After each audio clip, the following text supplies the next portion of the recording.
1960 के दशक में शिकागो फेडरल रिजर्व द्वारा एक किताब प्रकाशित की गई जिसका नाम था मॉडर्न मनी मैकेनिक्स। अगर हिंदी में इसका अनुवाद किया जाए तो इसे कहेंगे आधुनिक पैसे की प्रक्रिया। इस किताब में यह साफ साफ लिखा है कि बैंक वास्तव में जमा किए गए पैसों को कर्ज के रूप में नहीं देते। अगर वे ऐसा करते तो कोई अतिरिक्त पैसा नहीं बनता।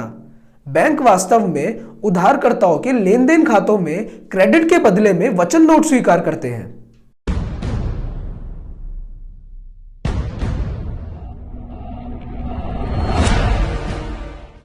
नमस्कार साथियों, स्वागत है आपका धर्मस्य मूलम अर्था सीरीज के दूसरे एपिसोड में। तो चलिए शुरू करते हैं।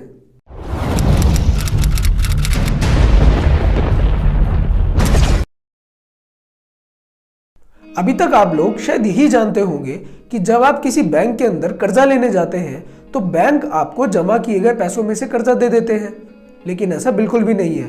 बैंक वास्तव में जमा किए गए पैसों में से कर्जा नहीं देते, बल्कि बैंक कर्मचारी आपसे ये कहते हैं कि आप हमें लिख कर दें कि जितने पैसे आप हमसे कर्जे के रूप में लेंगे उतना पैसा आप ब्याज समेत हमें वापस लौटा देंगे।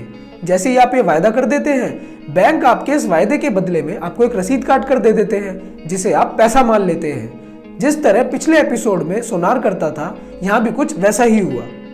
अब आगे जो हम बात करने जा रहे हैं वो आपको तभी समझ आ सकती है जब आपने इस सीरीज का पिछला एपिसोड देखा हो। तो अगर आपने पिछला एपिसोड नहीं देखा है तो कृपया जाकर उसे देख लें। पिछले एपिसोड का लिंक हमने वीडियो के डिस्क्रिप्शन में डाल दिया। पिछले एपिसोड में हमने देखा था कि सोनार किस तरह 10% रखकर बाकी का सोना चांदी कर्ज पर देता था। पर अब सोनार को थोड़ी सी चालाकी सूझी। उसने सोचा कि अब से जब कोई व्यक्ति उसके पास कर्ज मांगने के लिए आए तो क्यों ना वह उसे असली सोना चांदी देने की बजाय उतने ही सोना चांदी की रसीद दे दे। इस बात को सोनार ने आजमा कर भी देखा। अब जब भी कोई सोनार के पास पैसे लेने जाता था तो सोनार उससे यह वचन लिखवा लेता था कि वह उधार लिए गए पैसों को ब्याज सहित लौटाएगा।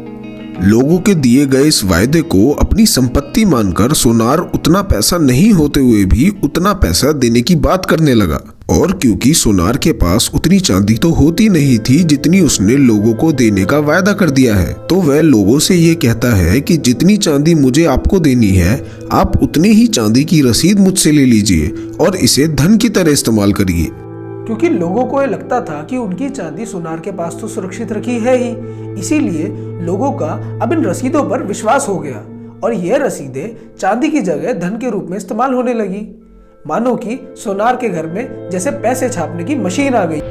सोनार के पास जितना सोना चांदी रखा रहता था वह उससे 9 गुना ज्यादा रसीद दे देता था। असलियत में सोनार को बस उतनी ही रसीद छापने का अधिकार था जितनी उसके पास चांदी थी, लेकिन वह उससे 10 गुना ज्यादा छापकर लोगों को कर्ज दे देता और उस पर ब्याज वसूलता था।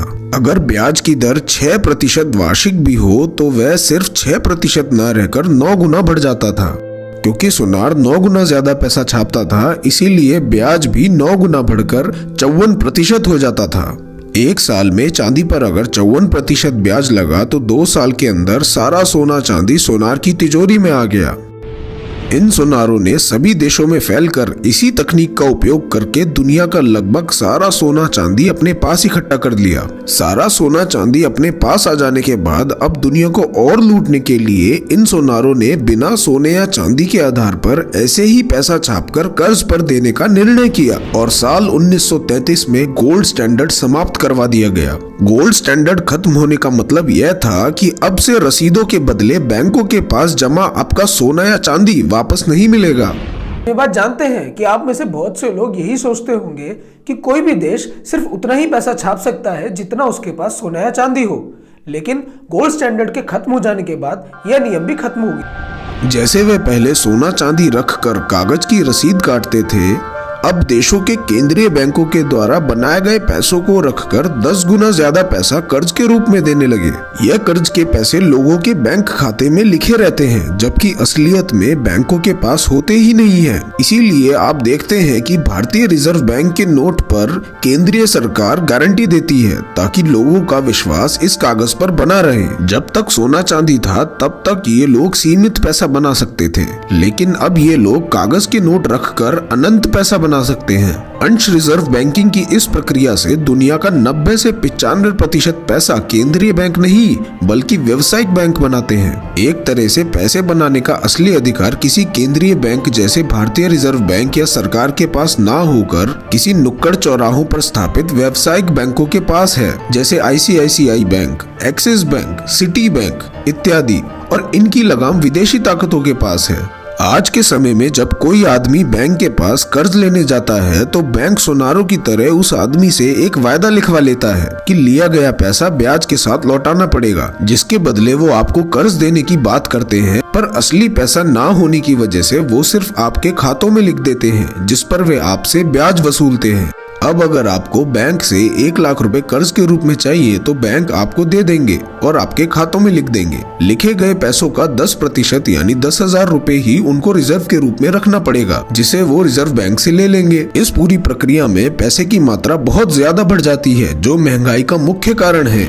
व्यवसायिक बैंक जितना भी पैसा कर्ज के रूप में बांटते हैं उसका केवल 10% ही उनको अपने पास रखना पड़ता है, और ये 10% भी इसलिए रखना पड़ता है क्योंकि जिस तरह सोनार के पास एक समय में केवल 10% लोग ही अपनी चांदी वापस लेने आते थे, उसी तरीके से आज भी केवल 10% के आसपास ही लोग अपना पैसा लेने के लिए बैंक के पास आते हैं। इसीलिए बैंक को ये 10% रखना बहुत जरूरी होता है, और ये 10% या तो आपके और हमारे जमा किए गए पैसों में से ही हो जाता है, और अगर नहीं हो पाता तो वे बहुत सस्ते ब्याज पर रिजर्व बैंक से कर्ज पर ले लेते हैं।